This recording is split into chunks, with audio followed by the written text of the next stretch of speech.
आं बिराद गोजोननाय मोन्दों आरोना ओमफ्राय बिदि आंनिबा फार्स्ट टाइम जादों खोमा ओमफ्राय इयुनावबो बिदिनो जाथों आं बिदिनो आसा खालामो ओमफ्राय आङो BPF पार्टिखौ थेंक इउ होनो सानो बे प्रग्रामखौ अर्गानाइज खालामनायनि थाखाय ओमफ्राय अथ'रिटिसफोरखौबो ओमफ्राय मिडियाखौबो आङो थेंक इउ होनो सानो मानोना बिसोरनि थाखायनो दा आंखौ मानसिफ्रा मोनथिसिगोन जेसेबांबो बेसेबां पार्सेन्ट मोननानै पास जादों? आं 93.8% मोनदों।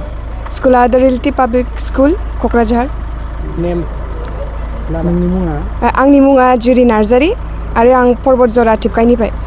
फैबाय थानाय समावहाय मा थांखि दङ मा लाना मा साबजेक्टखौ फरायलांनो सानदों? आङो हिस्ट्रि मेजर लानो सानदों ओमफ्राय आङो UPSC एग्जाम होनो सानदों ओमफ्राय इयुनाव आङो मा हाबावो आङो बेखौनो उथ्रिसारनो नाजागोन जायखुनु जाया आङो गिदिर मानसि जानो सानदों बेनो आंनि आसा दा।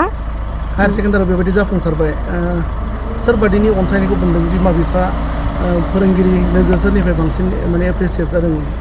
आङो बिदिनो आं बांसिन होनो थाङोबा बिमा बिफा आंनि मामि बाबा ओमफ्राय आंनि जाथि खुरमा जे दं ओमफ्राय आंनि लोगोफोर जाय आंखौ एफाग्राब सापर्ट खालामदों ओमफ्राय बिसोर नङाबा आं बांद्राय मटिभेसन मोननाय नङामोन आरोना ओमफ्राय बेखायनो ओमफ्राय लास्ट आं गावखौबो थेंक इउ होनो सानो मानोना आंनि बिदि गाव सानफुंनायनि थाखायनो आङो बिदि मोननो हादों दा आं नोंसिनि सिगाङाव दं बिदि बेखायनो आङो दिनै जोबोद गोजोननाय मोनबाय जोंनि क'क्राझार डिस्ट्रिक्टनि गेजेराव टप 10नि जे दिनैहाय फेलिसिटेसन जाबाय बेनि गेजेराव आंबो दिनै फैनो हाबाय बेनिखायनो आङो गोजोननायखौ मोनदों आरो आंनि हार्ड वार्क खालि आंनिल' नङा आंनि फेमिलिनिफ्राय आंनि बिमा बिफानि आंनि गार्जेननि आरो आंनि कलेजनिफ्राय आंनि टिचारफोरनिफ्राय आं गोबां हेल्प मोननायखाय आङो दिनैहाय गोजोननायखौ मोनबाय आरो दिनै आङो बिसिम गसंफैनो हाबाय आरो आङो नेक्स्टआवबो बेबायदिनो एचिभ खालामलांबाय थानो हागोन होननानै आङो आसा खालामो।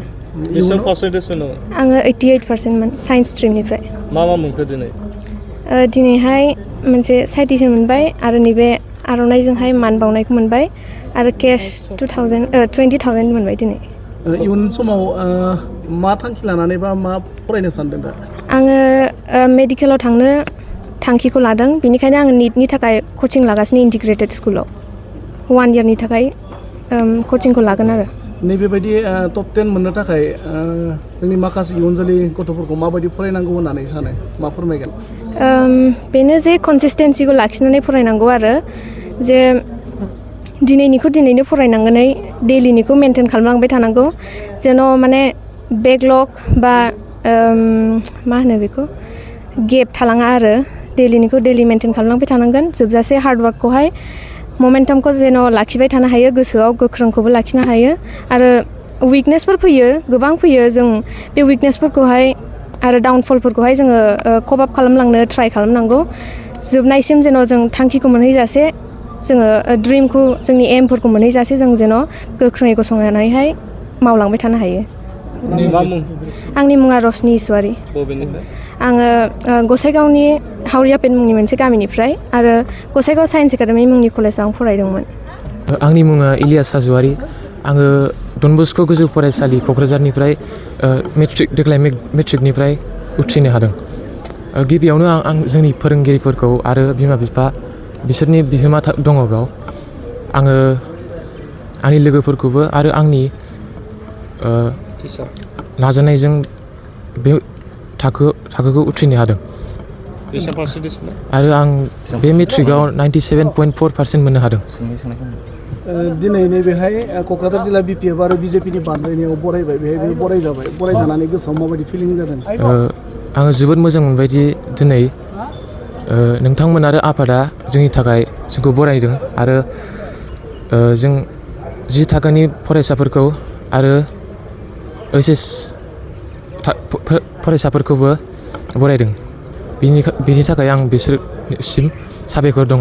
इयुनाव मा लानानै फरायनो सानदों आरो मा जानायनि थांखि दङ?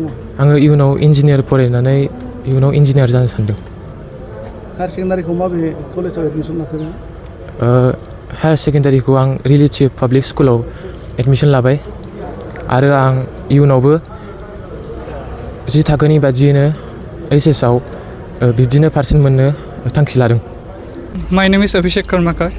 First of all, I would like to thank our BTC chief, respected Hagrama Mohilari sir, and the BPF and BJP party for organizing such a great event. Next, I want to thank my parents, my teachers at the Reality Public School, and everyone else who was there for me throughout my journey. I have scored 96.2% in CBSE boards, class 12, 96.31 percentile in JEE mains, and I have also given JEE advance. And as for my future, my plan is to first clear GATE and go for APSC and civil services.